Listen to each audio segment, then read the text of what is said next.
Seguimos en Código, les dijimos, nos damos el lujo y el placer de tener esta noche al profesor Loris Sanata con nosotros. Lo presentamos muy rapidito, director, a ver. Loris Sanata, historiador italiano experto en peronismo, profesor de Historia de América Latina en la Universidad de Bolonia, Italia, estudioso de los populismos en América Latina y de la historia de la Iglesia Católica. Publicó libros y artículos en diversas revistas de Europa y Latinoamérica y es comentarista sobre América Latina en varios medios de su país. Entre sus obras se destacan Del Estado Liberal a la Nación Católica, Perón y el mito de la Nación Católica, Historia de la Iglesia Argentina, Breve historia del peronismo clásico, Eva Perón, una biografía política, La Internacional Justicialista y el populismo. Define a Perón como un vivo que terminó mal. Califica a la era K como una década desperdiciada. Confiesa que le sorprendió mucho la victoria de Mauricio Macri. Asegura que en Europa se terminó la luna de miel con el Papa. ¿Con cuál nos quedamos de todas estas frases para arrancar? Gracias, profesor, por venir. Gracias por estar. Muchas gracias a ustedes por invitarme. Buenas noches. Y arranque por donde quiera, después de estas cosas que dijo. Bueno, ahora, para estar en la Argentina y, por ejemplo, ver que alguien dice Perón era un vivo que terminó mal. Bueno, esta es una frase, como siempre, ¿no? Se sacan frases un poco de contexto y los historiadores estamos acostumbrados a escribir libros y después ustedes en los medios correctamente tienen que sintetizar. La verdad, no, Perón es un personaje histórico importante, por supuesto, y yo nunca me permitiría, además después de estudiarlo tanto, de, digamos que, liquidarlo así, con un chiste.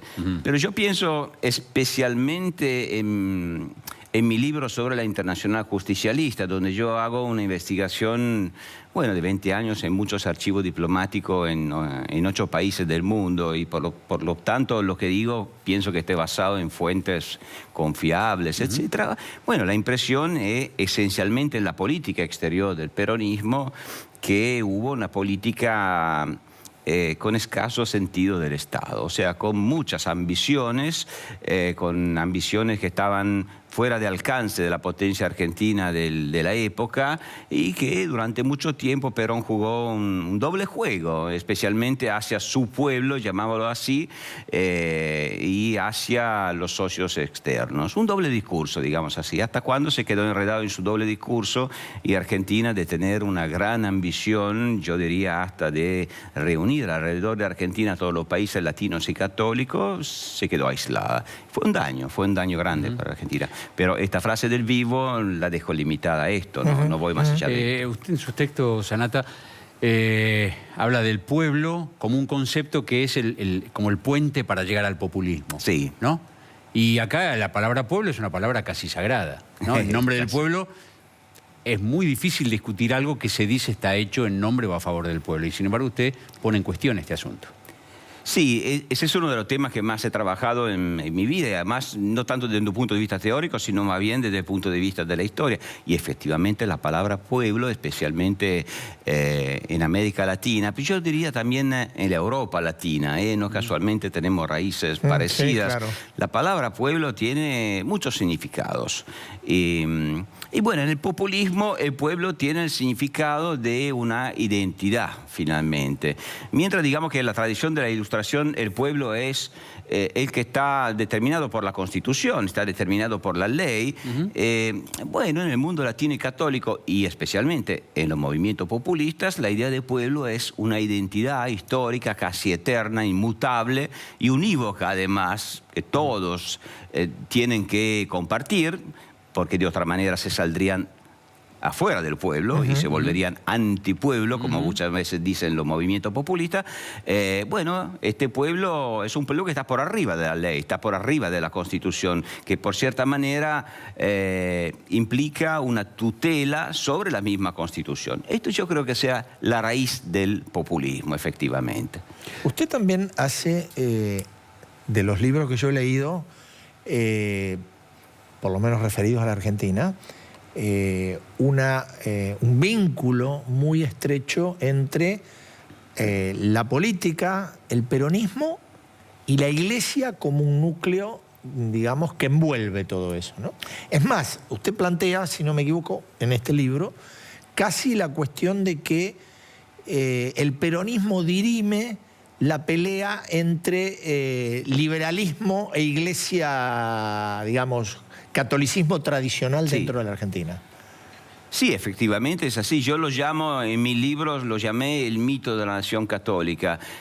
Tiene que ver con lo que acabo de decir, o sea, esta idea de pueblo que se define a través de una identidad unívoca y que excluye a aquellos que no forman parte de esa identidad, ¿cómo se definió en la Argentina? Bueno, en la Argentina se definió esencialmente con la crisis del liberalismo, el triunfo del peronismo, que fue el vehículo de una visión del mundo basada esencialmente en un imaginario católico.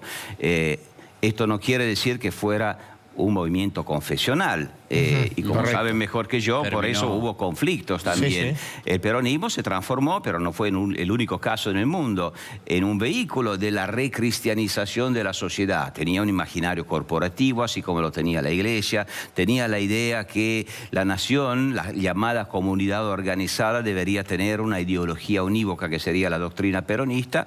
Estaba basado en el imaginario de la iglesia, pero era un movimiento secular al mismo tiempo, así que la iglesia apoyaba por un lado al peronismo, porque el peronismo hacía una política religiosa, la apoyaba a la iglesia para recristianizar el país y desarraigar el liberalismo, pero al mismo tiempo era un movimiento secular, y al fundar su propia religión, y Eva Perón especialmente fue una fundadora de religión, claro que la Iglesia Católica sintió riesgo de perder su autonomía, y por otra parte el conflicto se dio de la misma razón, por la misma razón que se dieron conflictos, qué sé yo, de la misma Iglesia Católica con el fascismo, por ejemplo.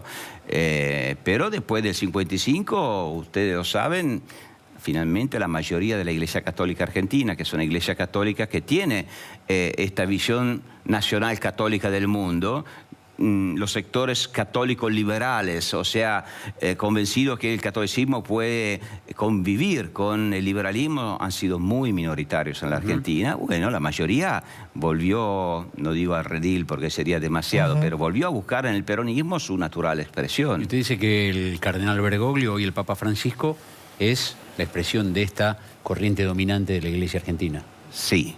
Ahora, claro que es muy heterogénea en su interior, y además Bergoglio es un jesuita, es un hombre que me parece muy inteligente, muy astuto, pero sí, seguramente no representa las pequeñas huestes del catolicismo liberal y democrático en la Argentina, que siempre fue minoritario y muchas veces también muy postergado. No, representa la mayoría. Cuando usted habla de catolicismo liberal y democrático, hay que suponer que el que no es liberal también es antidemocrático. No, no necesariamente. No necesariamente. No, absolutamente no. Aunque sí, digamos, una cosa es una distinción importante. Una cosa es ser defensor del liberalismo como ideología, como sistema ideológico, como filosofía, y es una elección entre muchas ideologías. Otra cosa es reconocer, y esto es un tema diferente, que el fundamento de nuestros sistemas civiles democráticos pluralistas, bueno, tienen un fundamento en la filosofía liberal. Después uno puede ser socialdemócrata, pero, por ejemplo, entre otras cosas, pero los socialdemócratas también, por ejemplo, abrazaron la idea que el fundamento de nuestro sistema político está en la institucionalidad liberal, la separación de poderes, las libertades individuales. Sí, eso para mí son fundamentos de nuestra democracia. Usted que es italiano, tiene la proximidad geográfica, más allá de sus estudios, con el Vaticano, con la Iglesia. ¿Por qué supone que una personalidad como la de Bergoglio llega al papado en esta coyuntura histórica? ¿Qué es lo que le parece a usted que fue determinante? Más allá de la elección, del voto de los sacerdotes, digo, ¿qué componente ideológico encaja en este tiempo, en un tiempo de mucha convulsión mundial, ¿no? Es una pregunta, es difícil contestar, pero voy a intentar contestar en ese sentido. Bueno, no nos olvidemos que en términos institucionales, o sea, de la Iglesia Católica, Bergoglio fue elegido en un momento de gravísima crisis de credibilidad de la Iglesia Católica. Eso es un dato importante. Escándalos financieros, escándalos morales.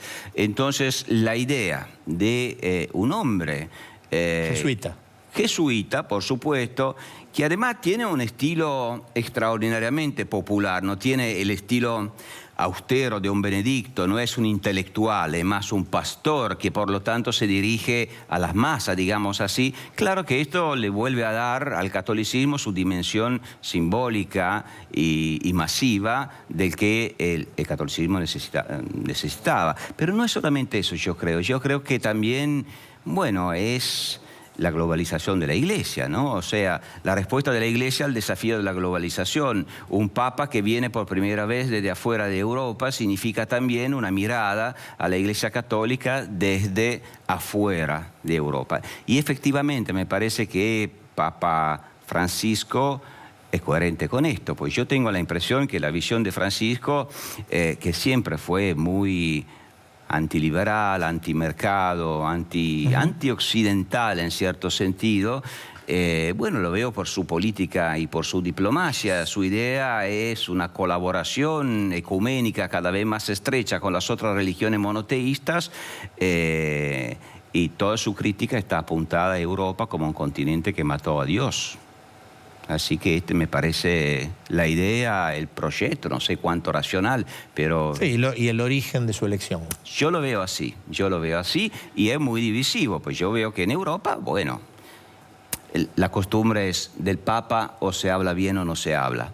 Entonces es un Papa que sigue siendo extraordinariamente popular, no me cabe la menor duda, pero les puedo asegurar que dentro de la Iglesia está causando muchas divisiones. Tal vez sea inevitable para un papa que hace reforma, que está cambiando, ¿no? Que cree divisiones, pero les aseguro que yo, que soy crítico del papa, yo soy un laico, además no soy creyente, pero les aseguro que dentro de la Iglesia Católica hay críticas mucho más radicales de las mías. Pero usted, justamente en ese ámbito, ¿podría establecer alguna comparación con algún otro papa o algún otro periodo de los papados? En cuanto a la idea de quiebre, a la idea de revolución, a la idea de tratar de cambiar un orden establecido, por decirlo de alguna forma.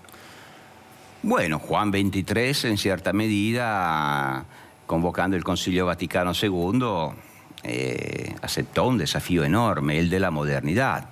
O sea, la Iglesia que por primera vez vivía y enfrentaba la modernidad no como un pecado, sino como una dimensión de la vida humana con la cual confrontarse. Y todos los admiradores de Juan XXIII hoy son admiradores de Bergoglio. Ahora, esto no quiere decir que necesariamente tengan razón, que estén leyendo bien la formación y el perfil de Bergoglio. Pero sí, con Juan XXIII pasó. Ahora, yo no sé si efectivamente lo de Bergoglio va a ser una revolución. Yo soy muy crítico también porque pienso que sus instrumentos intelectuales no están muy adecuados para entender la modernidad. Esta es una de mis críticas. ¿Por qué? Y bueno, por varias razones. Me limito a 3 palabras. Una es la palabra pueblo, que ya la vimos.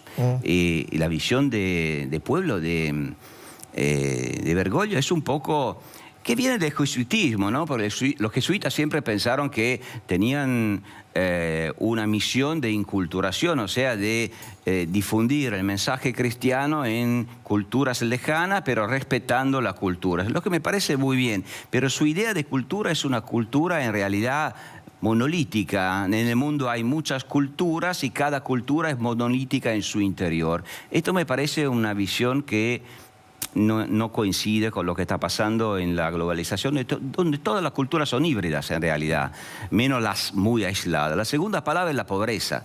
Ahí yo veo una gran contradicción en Bergoglio, y no soy el único en realidad. O sea, el tema pobreza, claro que el tema de la pobreza es inmenso, todos somos muy sensibles al tema de la pobreza, y no niego que Bergoglio tenga con respecto a la pobreza toda la buena voluntad del mundo, sin duda, pero yo creo que en realidad sus ideas no son muy útiles para cancelar la pobreza. Más, la contradicción está en el hecho que, por un lado, el pobre en el discurso y en la visión de Bergoglio es el hombre virtuoso, el que tiene todas las virtudes cristianas, y que por lo tanto el pobre debería mantenerse como ejemplo de la virtud. pero por el otro habla en términos sociológicos de eliminar la pobreza. Entonces, si se elimina el pobre, es como si desapareciera la virtud. Y por otra parte, el pobre que avanza socialmente va hacia la clase media. Pero el mismo Bergoglio habló de la clase media como de una clase colonial, o sea, como de una clase que ya perdió, que se descristianizó. Y la tercera palabra es el mercado. Bueno, el mercado no va santificado, pero Bergoglio lo demoniza. Y yo creo que si queremos combatir la pobreza, necesitamos mercado, un buen mercado, pero los economistas nos enseñan que, y bueno, la historia nos enseña que finalmente es la economía de mercado que permitió mejorar las condiciones de vida a muchas personas, muchas más de cualquier época del pasado. Esto quiere decir que estamos bien, pero por supuesto no, estamos muy mal, pero no podemos eliminar el mercado. Y bueno, en Bergoglio la visión antimercado me parece especialmente radical en términos morales, pero no va a solucionar el problema de la pobreza. A ver, yo decía, la palabra pueblo acá en la Argentina es una palabra sagrada. El Papa Francisco es una figura sagrada o casi en la Argentina. Cuestionar al Papa Francisco, como lo hace usted con argumentos muy sólidos, suena herético para mucha gente, ¿no? Dice, ¿qué están haciendo estos tipos? ¿Cómo pueden criticar al Papa? Sin embargo, alguna gente criticó al Papa porque recibió a Cristina Kirchner con muchas amabilidades. Otros lo criticaron porque recibió a Macri de manera muy fría, cuando estuvo en febrero. Dentro de una semana están de vuelta juntos en el Vaticano, cuando se canonice al cura Brochero, al cura de Córdoba. ¿Cómo ve usted esta actitud, digamos, o estas actitudes del Papa Francisco respecto a los dos presidentes argentinos? ¿Qué le hacen pensar? Bueno, aclarado que creo que el Papa se puede criticar como todos y me gusta pensar que el Papa aceptaría, ¿no?, las críticas como todos aceptamos las críticas que se nos hacen. Pero aclarado esto, bueno, las actitudes hacia los presidentes, yo distinguiría dos cosas. Una cosa es la actitud del Papa, que es muy difícil juzgarla, ¿no?, meterse en su piel. Seguro que es un papa político, pero siempre lo fue y todos los argentinos lo saben que siempre fue pero no, yo no tengo nada en contra de la palabra política, me parece una palabra noble, importante, así que es un papa que siempre fue político.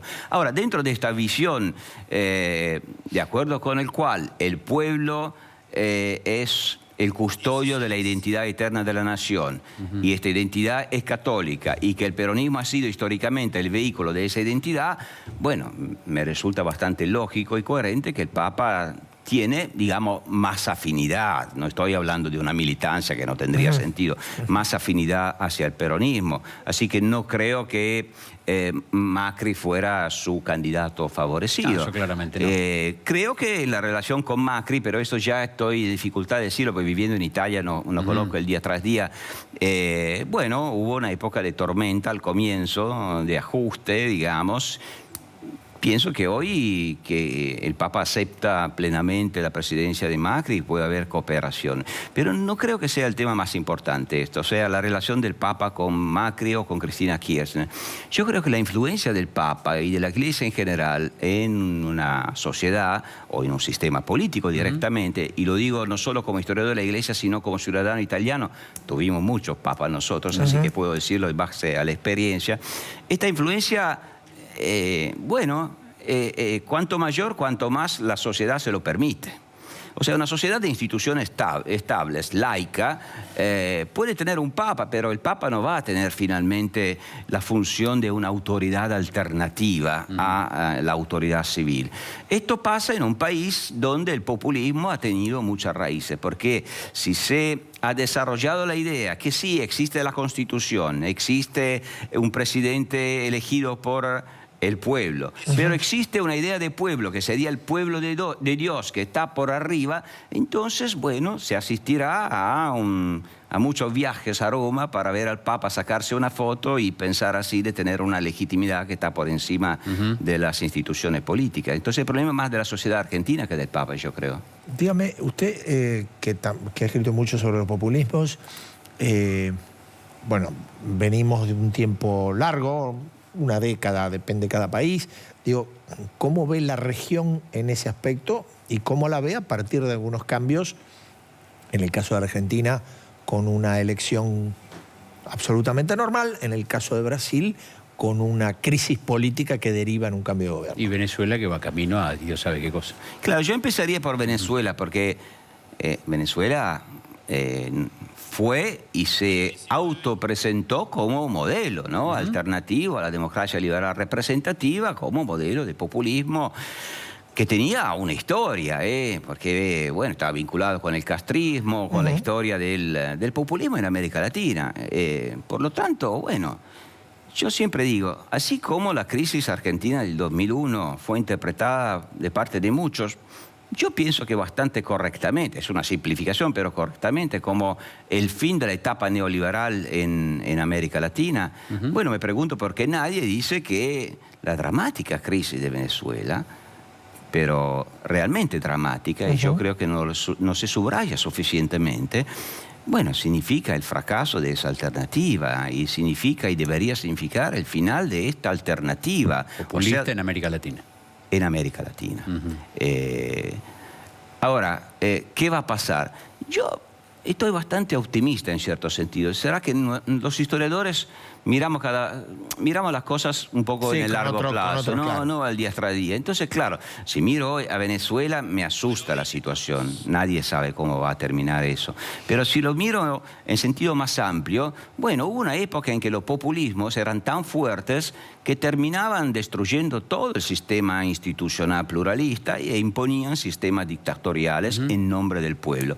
Hoy esto ya, por lo menos en Occidente, no es más posible. Todos los populismos, fue así con el kirchnerismo, por supuesto, pero hasta por el chavismo tan radical, tienen que convivir o vivir dentro de la democracia representativa. Y eso le pone límites, que le gusten o que no le gusten, que traten de evitarlos. Están obligados, el mismo gobierno chavista fue a votar este año y perdió en las elecciones legislativas.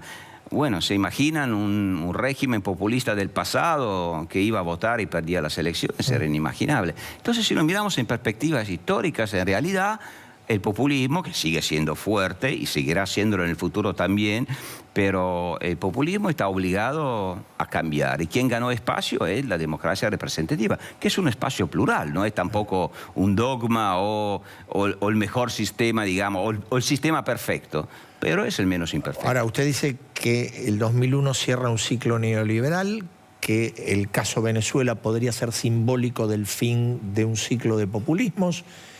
¿Y qué se abre? ¿Esto que usted dice? ¿O no se sabe qué se abre?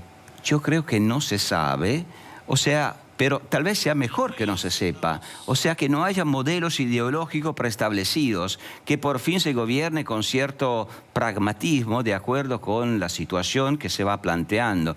Hay un economista que a mí me gusta mucho, se llama Javier Santiso, que escribió un lindo libro sobre la política económica del posible. O sea, la idea de dejar a las espaldas los viejos paradigmas ideológicos que uno los defendía también cuando no funcionaban. Bueno, el pragmatismo yo creo que también en términos políticos sería una buena base, también para colaborar entre todos aquellos que en nombre de paradigmas ideológicos se enfrentaron en el pasado. Profesor, muchísimas gracias. Muy amable por haber Gracias estado. a ustedes.